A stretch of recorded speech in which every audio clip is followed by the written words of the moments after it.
Thank you once again for joining Los Altos Community Coalition today. I'm your host, Joe Beninado. Let me start by introducing our guest today. Brian Glass is Deputy Fire Chief for the Santa Clara County Fire Department.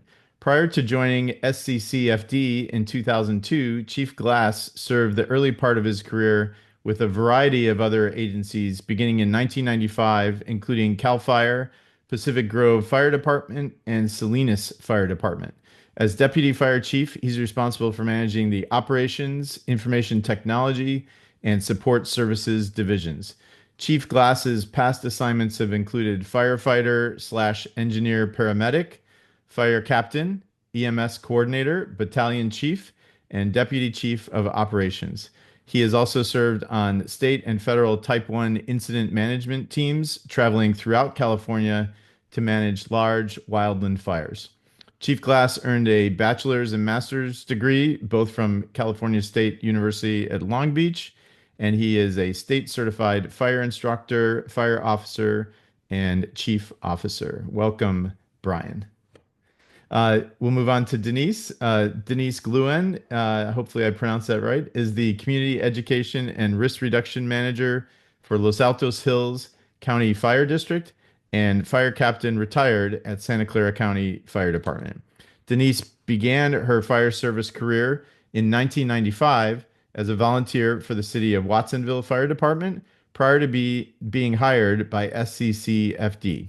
At SCCFD, Denise worked as a firefighter slash engineer and paramedic before being promoted to the rank of fire captain.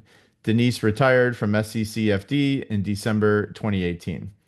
Um, let's see. Do I have more here? Yes. Denise joined, sorry, page problem. Denise joined the Los Altos Hills County Fire District as Emergency Service Manager in March 2019 and later as Community Education and Risk Reduction Manager for the district in 2022. Denise finds her education as a 2014 UC Master Gardener graduate aligns well with her fire experience to provide community education and information to residents, including emergency and wildfire preparedness. Some of the fire district programs Denise is responsible for are the Firewise USA program, Home Ignition Zone HIZ program, and the annual goat grazing at Burn Preserve. Brian, Denise, thank you both for being with us today. We really appreciate it. We're gonna start off with a few slides just to lull you all to sleep, and I'm kidding, of course. Just some thoughts first from Brian on some of the operational resources, and then Denise is going to dive into a little bit more about fire preparedness. So let me share those slides. Give me just a second here. Hopefully this will go as planned. And then for our speakers, just let me know when you want me to in advance, and I'll flip to the next slide. So Brian, take it away. Yeah, well, great. Thank you so much, Joe. First of all, can you guys hear me okay? Yep. Yep. Okay, wonderful. We'll go ahead and get started. My name is Brian Glass, Deputy Fire Chief here at the Santa Clara County Fire Department. Really appreciate Joe and the team here at the LACC having me here today to talk a little bit about fire service in Los Altos. And we'll go ahead and kick it off with the first slide. And here we go. Okay, so a little bit of an overview. Obviously, this group has a little bit of experience. I heard the CERT members, I hear the prepared members, I hear some of the folks that are definitely engaged in attending. But just to kind of level set and make sure everybody kind of understands where fire service comes when you activate 911 in the city of Los Altos. Service is delivered from two main fire stations. One is Los Altos Station on Almond Avenue, and the other is from Loyola Fire Station, kind of in the Loyola Corners area. Engine 75 is the primary response vehicle. Again, we have it up there. You can kind of see in the picture there the Type 1 fire engine. I have a slide in here that'll kind of clarify that coming up. But I do want to take an opportunity to talk just a little bit about the different types of them. And when we get there, I think it's important so people understand there is not a one-size-fits-all approach to fire service delivery.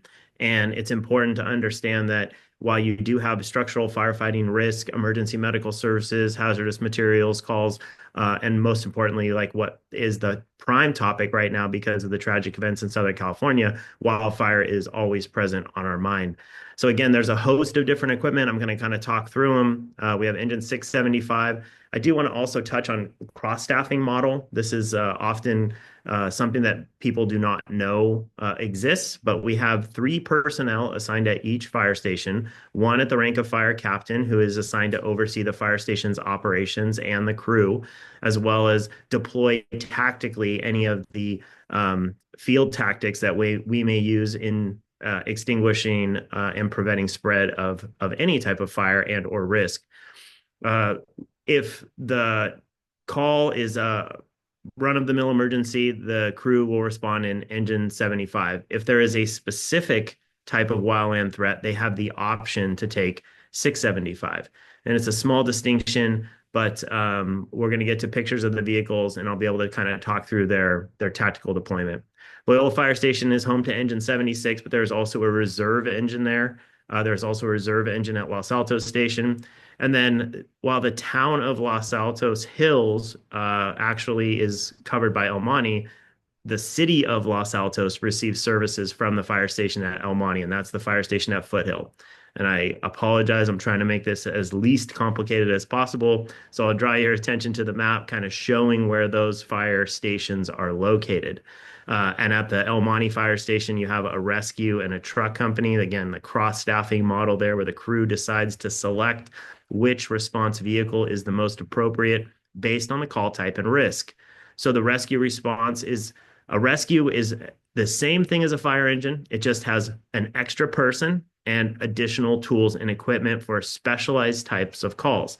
So if we needed somebody was trapped perhaps in in a culvert, we would call our rescue and or our truck. Some of those things we can't handle from all of the vehicles, and it doesn't make sense to have on every vehicle because the calls are very infrequent. Some of the unique hazards that we face in the city of Los Altos is our wildland urban interface threat. And again, there's wildland urban interface where the wildland abuts to developments and communities. And then we have what's called wildland urban intermix, which is kind of more the model we see in Los Altos Hills and the city of Los Altos, where the wildland is actually interspersed within the community that we're protecting.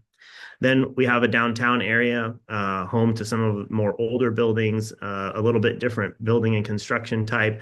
Again, these are all things that your firefighters are aware of and they are trained on. We'll go ahead and move to the next slide, Joe. Just an incident snapshot, about 3,052 calls for the year of 2024 that was run out of both Los Altos and Loyola Station. 60% of those are EMS in nature, and every one of the vehicles that responds to emergencies within the city of Los Altos is staffed with a paramedic providing ALS, advanced life support, first in capability. So if you walked into the ER and you said, I'm having chest pain, that first 30 minutes of treatment that you would get in the emergency room, we can deliver in your living room.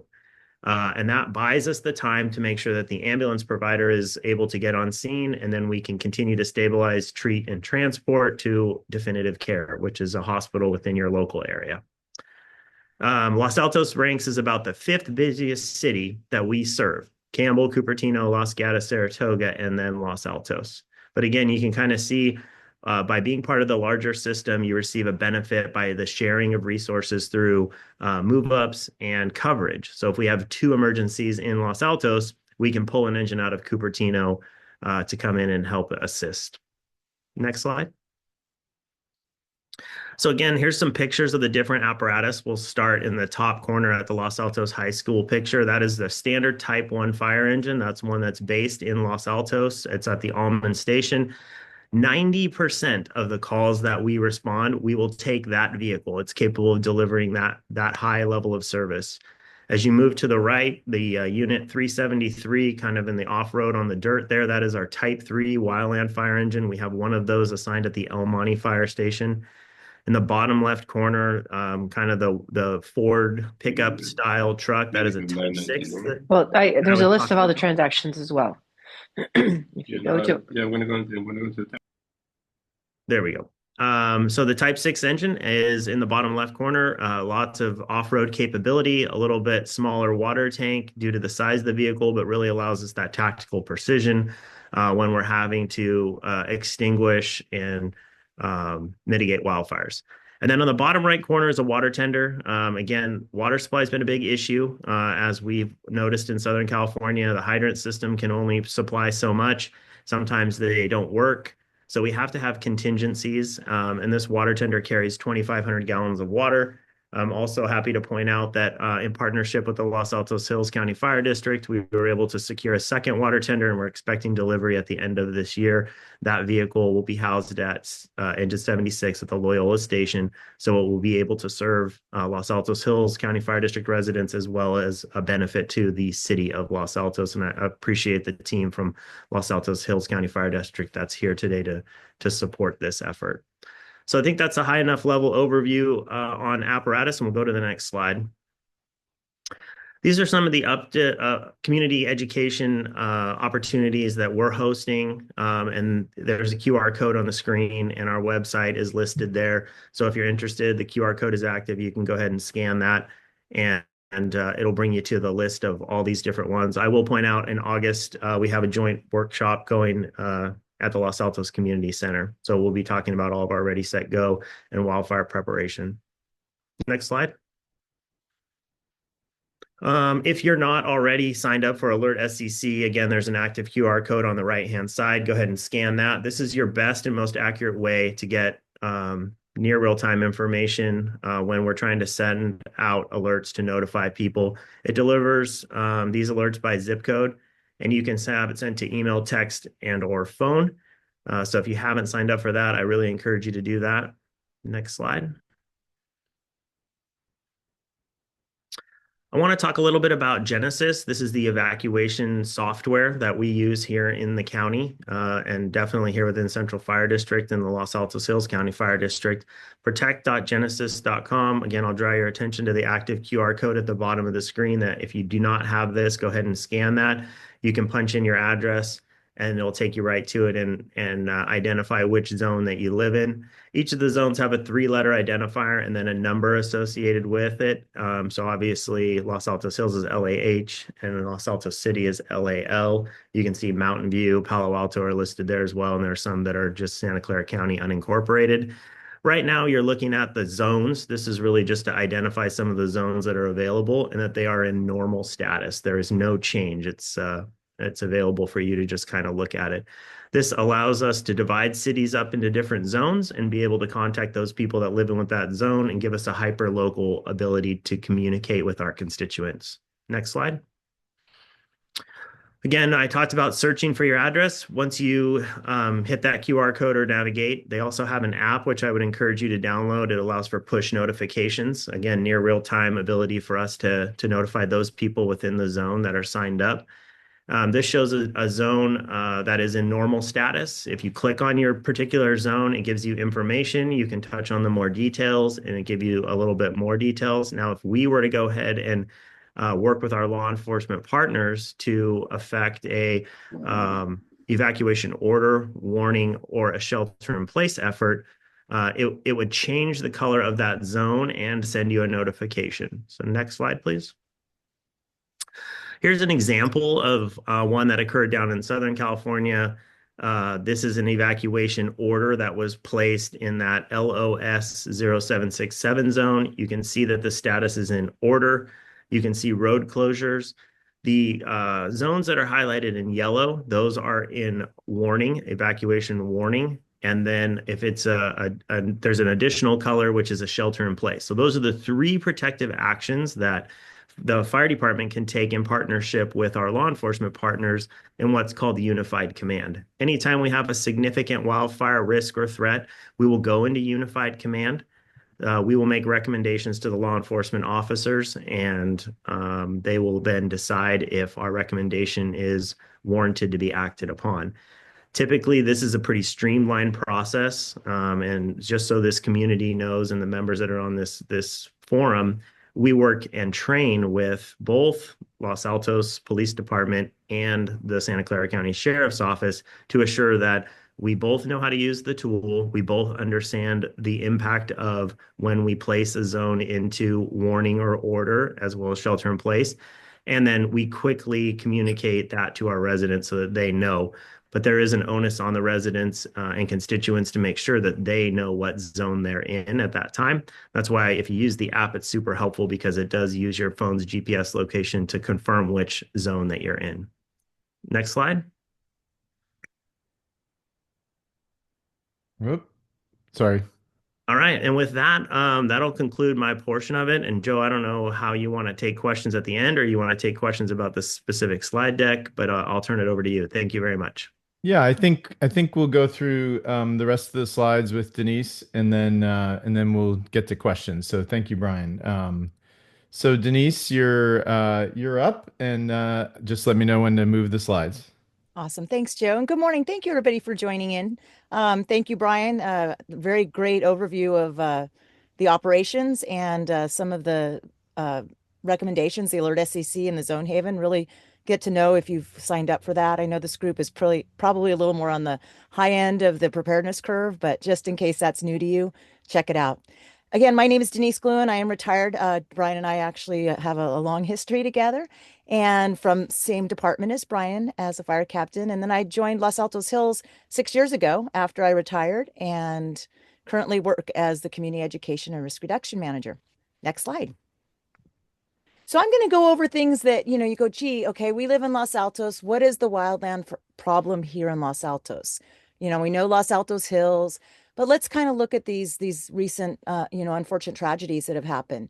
The fire that happened down in the Altadena Palisades, that's not, really that's more of an urban area, much like Los Altos is to Los Altos Hills. It started out in the wildland initially, wind-driven fire, but it burned evenly into the town. It doesn't respect those boundaries of, gee, that's the hills, you need to stop. It goes right in. It's the built environment. Brian talked about the intermix, or Chief talked about the intermix, and that's where we want to talk about what things are in common, what activities and best practices can be in common with Los Altos Hills residents that we recommend that you can do yourself to be better prepared for a wildland fire. So I want to just show you this. This is what's called the home ignition zone. It's included in the defensible space model. One of the ways that this was developed was around the fire science principles that are practiced either in after events, looking at what happened, how houses burned, or in lab type situations where they set up actual little housing units and they put them under fire conditions. A couple of the things that they found out initially, they set up this zone, this extended zone at the 30 feet. And that was when fires start and they start burning. And that's where the heat and the direct flame, that's the area that they say that's the spot. If you keep that area well maintained, that's the spot that your home probably will not sustain an ignition start. What the recent fire science, the last 10 years or so, and after all of these wind-driven fires, is they're finding out that the zone has become very special around the house. The 0 to 5 feet that extends from the structure itself, the foundation, and or decks or any outbuildings. And that 0 to 5 feet, they're finding that the embers are flying ahead of a fire, or wind-driven, particularly in most of these fires, and landing near the base of the house, finding a receptive space that has a fuel, that's anything that's combustible, vegetation, combustible mulch. Remember, for years, we put combustible mulch right up next to the house to prevent weeds, to hold in moisture because of drought. Well, they found that those embers were landing in that mulch, starting a fire, were fanned by those winds, found a little incipient place or advantageous place to get up underneath maybe a little crack in the siding, and went ahead and started the house on fire. Or the fire grew big enough with the vegetation around and went up into the sides of the house and into the roof. So that zone is now where to be ember aware around. So there's those two zones that are particularly of where we're doing our fuel managements. I mentioned the defensible space. That's actually for firefighters to come in and defend your home. So that extends all the way out to the 100 feet. If you happen to live on a hillside, they extend that down to 200 feet. Now, where does this kind of translate into what Los Altos can do? And I said property hygiene is an essential practice that everybody needs to do. One of the biggest surfaces in the 0 to 5 is the house and the roof line. So keeping the roof clear of debris, you have trees that are next to houses, gutters that get full of debris. The ember can land on that and start a fire in those gutters. So really important, even in living in Los Altos, to be aware of that property hygiene. That 0 to 5 feet, those embers can travel up to 5 miles ahead of a fire. Well, that's from the hills down into Los Altos. So again, these are all structures on the property, and it's important to keep that area really clean. And then there's other practices that we can do that I'll talk a little bit here in the next slide. Next slide, Joe.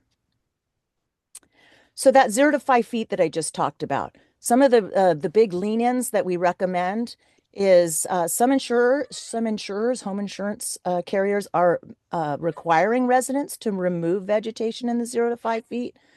One of the items that we mentioned to residents, we've seen a lot of fires that can just travel along a fence line. So just breaking up that continuous fuel, that combustible fuel, breaking that up with a non-combustible gate, that will help stop that fire from extending from this fence fire into then a house fire. What do we put? Remove that. I mentioned the mulch, remove that mulch, use gravel, pavers, anything that's not combustible. Trim those branches, even living in Los Altos, trim those branches, make sure they're trimmed away from chimneys and stovepipes, but trimming those away so that you can't possibly have an ignition source into your trees that will extend. And then, like I mentioned already, replacing those fences and gates with a non-combustible alternative. Joe, next slide. So again, it's key. The idea is key to not have vegetation. These are some not good pictures, obviously. So this rosemary, which is highly flammable, it has oil in it. That's one of the key plants that we call kind of a pyrolytic plant, along with junipers. The juniper family, anything with a high oil content actually accelerates fire behavior. So you have the mulch down underneath, the ember lands there, finds some old dead area underneath, and then it starts burning up into that tall rosemary. Eventually can go up into those eaves. What are some other things? I already mentioned clearing off the roofs and the gutters, clearing off debris up from your patios, that little pile of leaves that always accumulates after a windstorm in the corner of your patio or yard. Those are areas you want to keep up on that property hygiene. You want to minimize the combustible items that are near the home in that 0 to 5 feet. So you want to get them outside of that 5 feet, closer to the 10 and 20 feet away, or consider replacing with non-combustible options, like instead of a wood furniture, maybe an iron or some type of metal furniture. If you have firewood that you store next to the house, a lot of people want to keep firewood if they still have a fire burning stove or fire burning fireplace. They want to keep it right next to the house because it's convenient. Again, that's dead material that can have an ember land and catch fire. And it's a lot of fuel load right there to catch your house on fire. Also, shift the practice of leaving the garbage cans and recycles in those 0 to 5 feet. Move them a little bit out of the house. Also can consider removing extra storage vehicles, because again, under there, we get a lot of accumulation of leaves.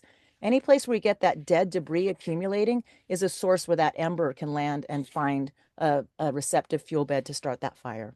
Next slide. Okay, we're extending out from that 0 to 5, and we're out in that, what they call the zone. That was the zone 0, that 0 to 5 or the immediate zone. This is the zone 1.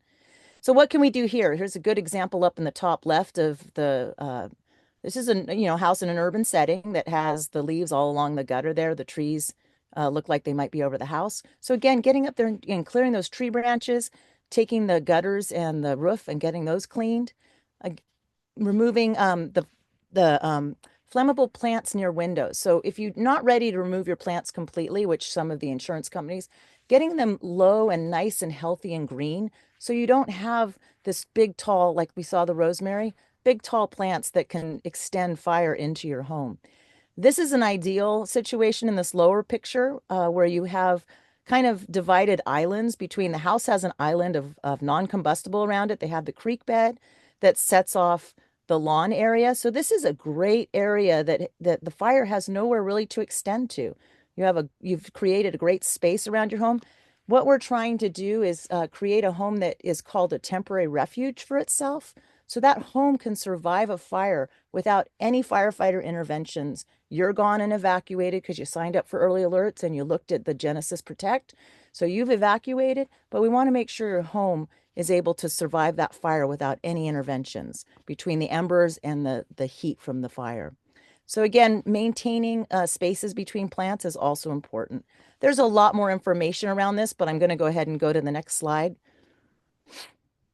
Some of the areas that we want to extend to now is that zone 2, and that's when we're out of, so we've gone from the 0 to 5 feet, and then we went from 5 feet to 30, and we talked about, now we're talking from the 30 to the 100 or beyond.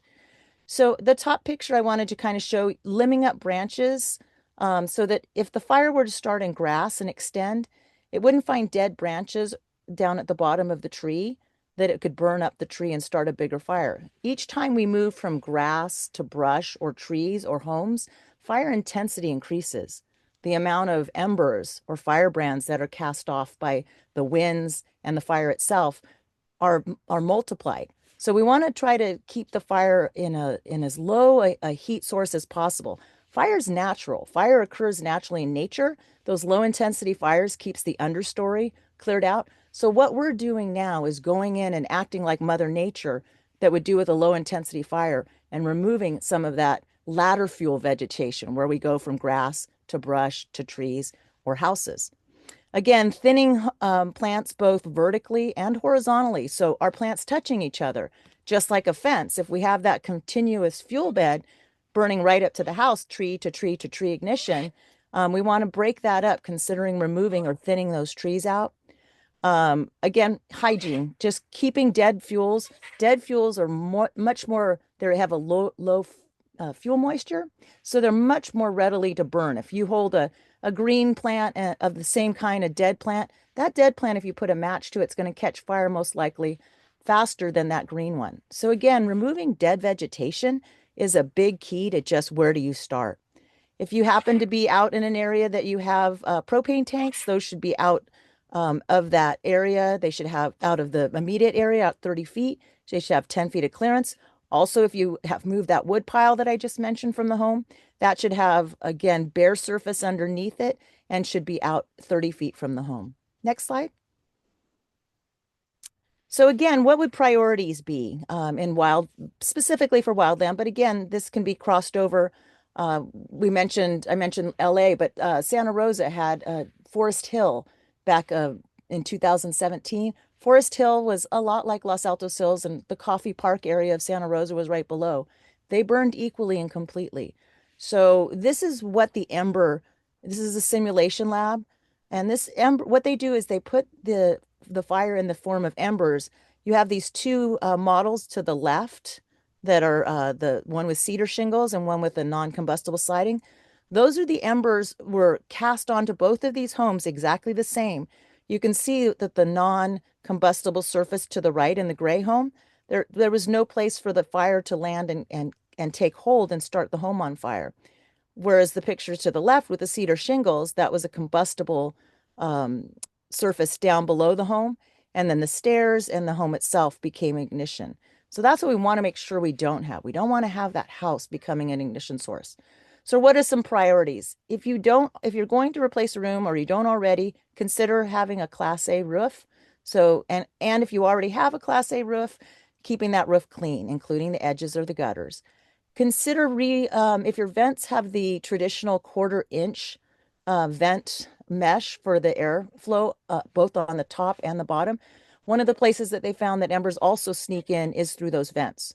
So you can consider replacing the mesh with a smaller 1/8 inch, or there's actually commercially produced gel vents that the replacement vents, and they actually, when exposed to heat, gel so the embers can't enter. Again, a little more expense. The kind of DIY would be just changing the mesh on those vents.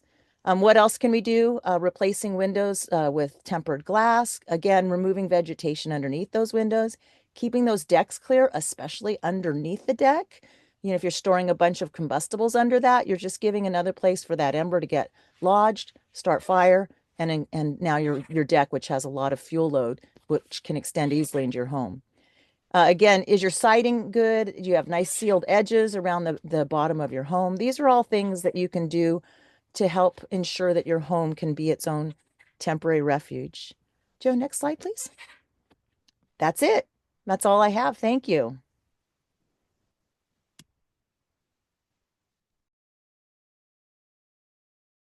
Joe, you're on mute. Let me unmute myself. Thank There you. you Trying to practice good hygiene. Thank you both. Really helpful information. And I have a few questions. Then we'll turn it over to the audience for Q&A. So, not to put you on the spot, but I'm going to put you on the spot. You know, I think a lot of us, when Michael Wara from Stanford uh, basically predicted Pacific Palisades, were shocked to find that Los Altos Hills was also on that list of 3 cities, including Moraga, that were very susceptible. So, I'd love to get an honest assessment from both of you on, where do we stand as a community? Are we good, not so good, great? Where are we on the spectrum? And then obviously, it's up to each of us to take care of our own properties. But where do you guys see us fitting in right now in terms of that warning about, hey, we're on the list of very susceptible communities? Maybe we'll start with Brian and then we'll switch over to Denise. Yeah, thanks for the question. I appreciate it. I did get an opportunity to watch the last presentation. And again, I'm not going to disagree with the climatologist from Stanford. He's an expert in his field. But what I will say is that the right combination to come together to replicate a Palisades type fire in Los Altos is a rare event. Now, could it happen? Yes. Could we end up in a red flag condition with sustained decreased humidities, with fuel moisture down, with the wind from the right direction? Sure, those things could come together, but again, that's a very rare occurrence. When we see things that come close to what we saw in Palisades, and again, I use the word close loosely because I can't remember a time we've had 70-mile-an-hour sustained offshore winds with the conditions that they saw there.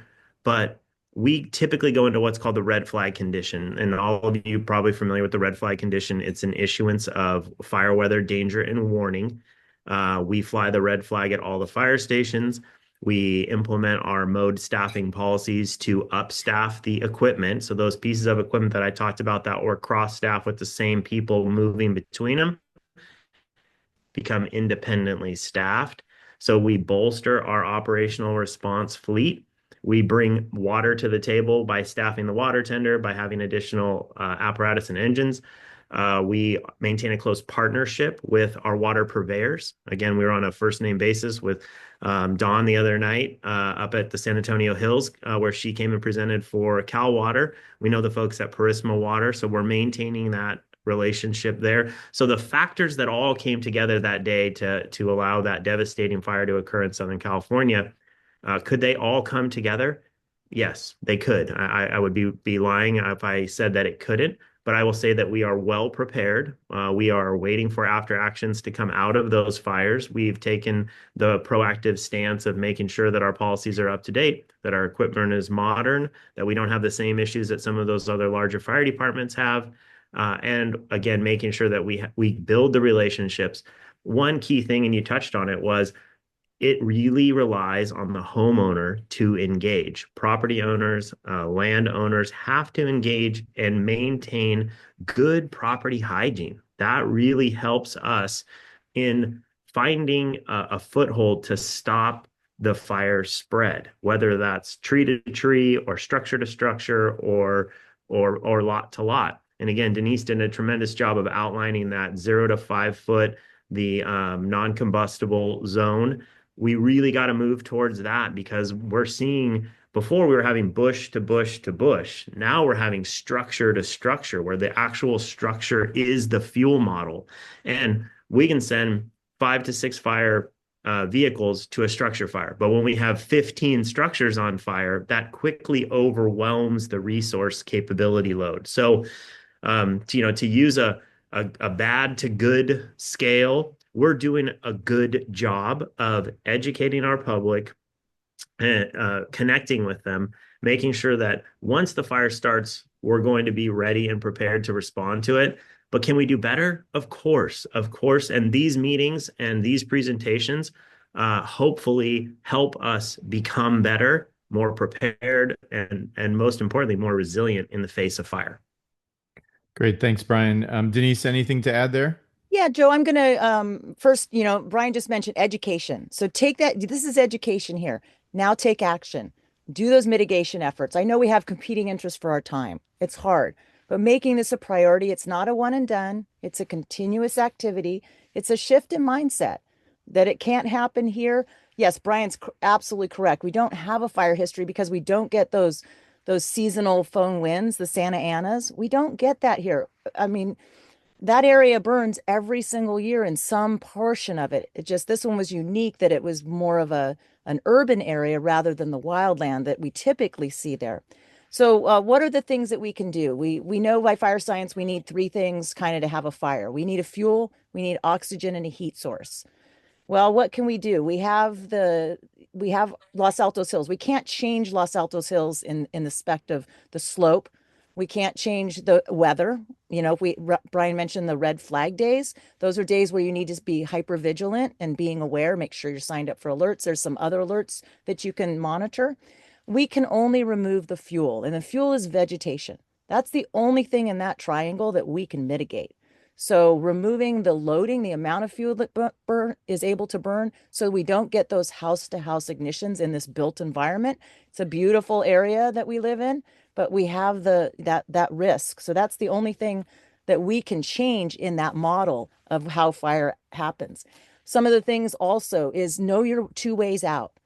Be prepared. Know two ways out of, if you go up and visit someone in the hills, no two ways out of there. What if one way's blocked? Do this in your home. I tell people when they go to the movies, learn two ways out. That's a preparedness tip. Sign up for those alerts. Have a go bag. These are all base pillars of preparedness so that you can get out and be safe. Evacuate early. If you're asking, should I evacuate? The answer is yes. That's where some of the loss of life comes. Don't wait. Practice your evacuation plan. If nothing else, you've practiced and exercised your plan. Some of the other things that the fire district is doing, the evacuation route hardening that we do up in Los Altos Hills.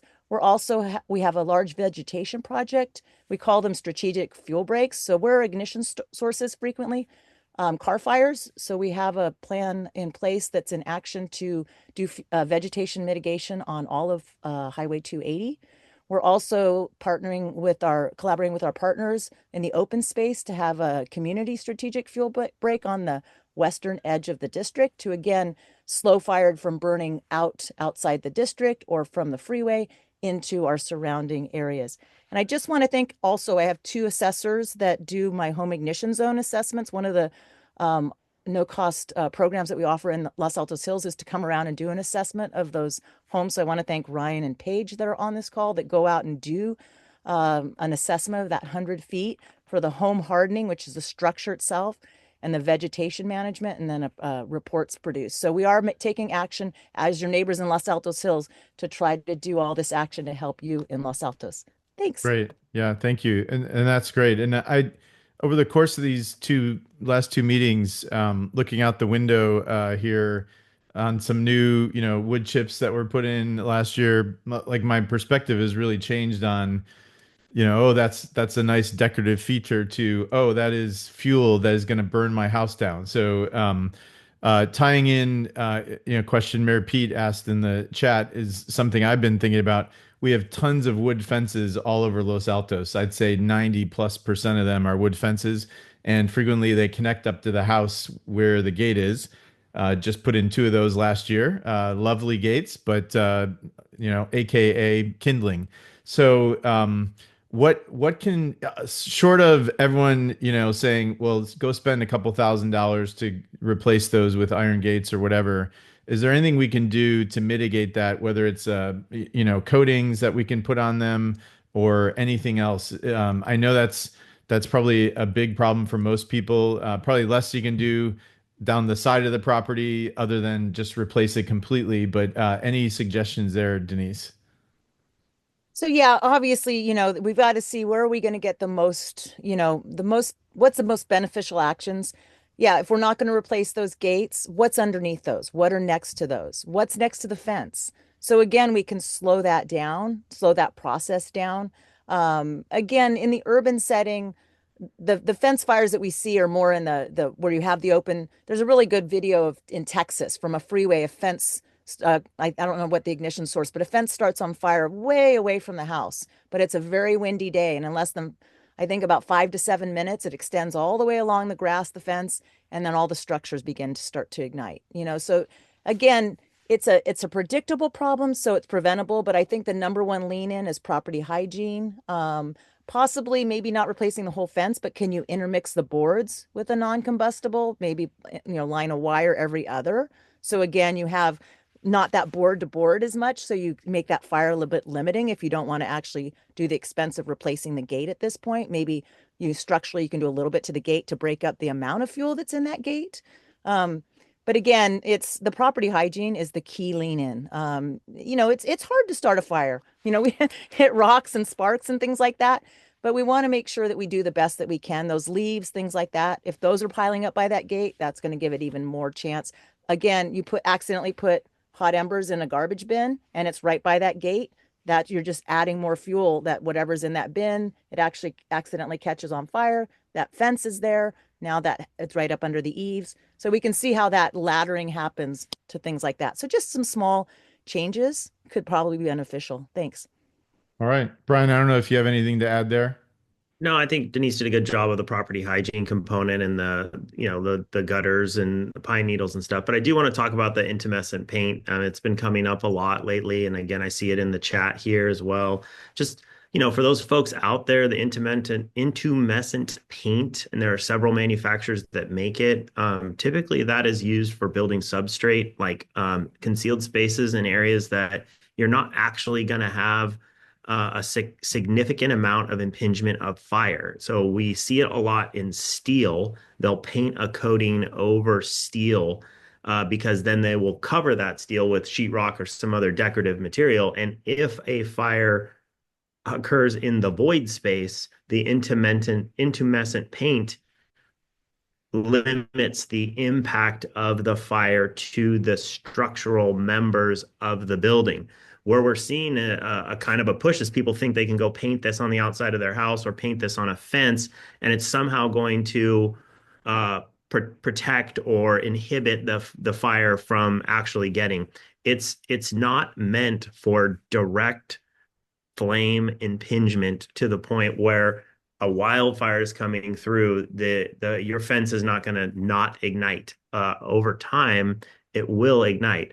Now, I'm not saying if you have ample money and you want to go paint your whole house with intumescent paint that it may not help, but I don't know if that's the most cost-effective and the best use of a product. Now, until more studies come out and they research it, the product was not really designed for how I think people are believing that it could be used. So I just want to get that out there. I'm not saying it's a bad product. I'm just saying it's at its infancy in the wildland environment, and we don't know, the true value of it yet, or if there is any value. So I just be very mindful of the fact that, there's several folks that believe very much that this could be of benefit. It is very expensive. And its use case is in structural members in void space. That's what it was designed for. And I see that the mayor has his hand up. I don't know if he has a question specific to this or not. I'll get to him in a second. Okay. So Okay. I know we're running late. I promise these guys I get him out of here by 9:30.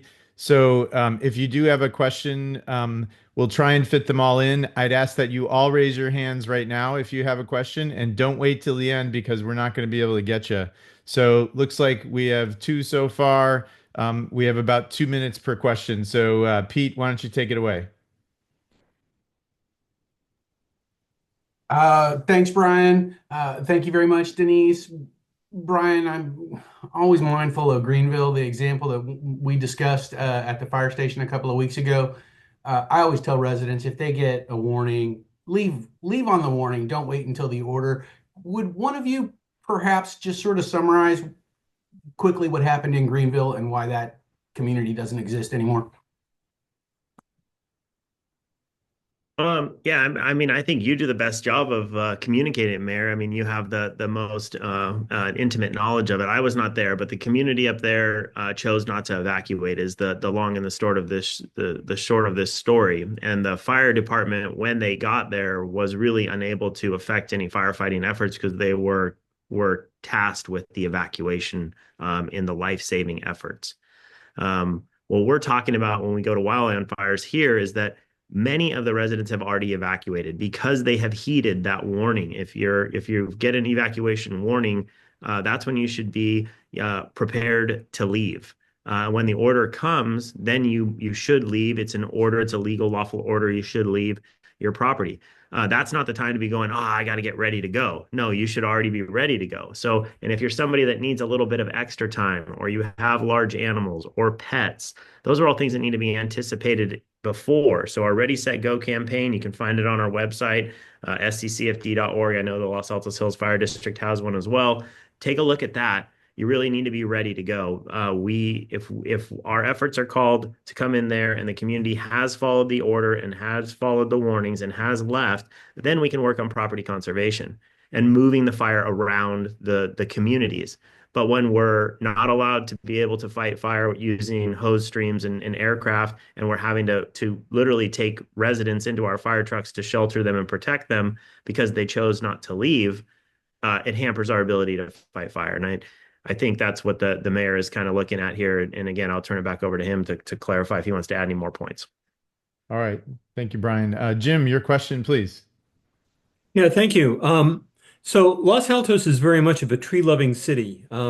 We have, I can think of 3 trees that are, right within a couple of feet of my house, and I think that's fairly typical. And we have various protections in place for trees. There are protected trees that require a permit from the city to remove. We have some trees that are required for screening for visual privacy of adjacent neighbors and that sort of thing. So I wonder if you can comment about how we can balance those considerations with the defensible space, because it kind of seems like we've got a conflict here and possibly an area where we need to have some changes in our city rules. Denise, you want to grab that one? Sure. Hey, Jim, I'll give you that $20 because you're my great segue. You were my closing, kind of my closing comment. If I was asked to just round it all out, I think one of the biggest lean intos, and again, I know people are hearing capacities not of their political capacity, but there's a lot of ordinances that are not in alignment with fire science in our towns, and I'm not throwing anybody under the bus. We want to have privacy from our neighbors, important, but people are still being required to do especially remodels and new construction, things that are against what the fire science is telling us. So we do need to look at those rules, look for alignment in our codes and our ordinances with the fire science best practices. We can do items, yes, the Sunset Garden model taught us to landscape up to the foundation. It is a paradigm shift. It is a way of thinking to look at your house without some of those plants, but the minimum of trimming the tree branches up in the 0 to 5, Governor Newsom's doing some emergency acts, and they're still trying to decide what that legislation will look like. And they're talking about leaving the bigger trees, but managing the branches, managing the dropping of the debris from the branches. So, keeping the trees away from the structure. It's hard to catch a trunk of a tree on fire by itself. You need those smaller pieces to catch fire first. So let's get those smaller pieces and let's work on finding a compromise in where we can have privacy without adding more fuel to fire loading or, making sure that we have best practices and alignment in those codes. So that would be kind of my request and say where can we start on a planning end, start evaluating that. Thanks. All right, thanks, Denise. And Cookie had a question in the chat around, is there anything? And I know Gavin Newsom is talking about some stuff at the state level. I think all the cities are evaluating, themselves, how to balance those things out. We actually had this come up at the Planning Commission last night. It was at Los Altos City Council a couple of weeks ago when Brian and others presented. So it's top of mind for everybody. But with that, I think we're gonna wrap up. Denise and Brian, thank you so much. Great conversation. It's up to all of us to maybe get that home evaluation, which I don't know if a similar service exists in Los Altos, but getting the word out that that exists and somebody can come out and walk you through, like maybe you don't want those propane tanks up against the house or whatever it might be, that would be super helpful. And just, I know I've had conversations with several people here about, oh yeah, I guess we do need to take those bushes down that are under the window right there. So thank you both so much. It's only through education like this that we'll get there. Just a few quick announcements. Our next meeting is Friday, April 18th. Same bat time, same bat channel, 8:30. We'd ask you to join us for a discussion entitled Federal Budget Threats to Local Public Safety, Health, and Education with Margaret Abe-Koga from Santa Clara County Supervisor, Jessica Spicer, who's with the Santa Clara County Board of Education, and with our own Mayor Pete Daly from Los Altos. And should be great discussion about some of the real world impacts of some of the stuff that's going on. I have a $5 bet on will the word tariff be used during that session, but we'll see if that happens or not. If you'd like to be added to the LACC mailing list, we asked you send an email to info@losaltoscommunitycoalition.org. That should be in the chat.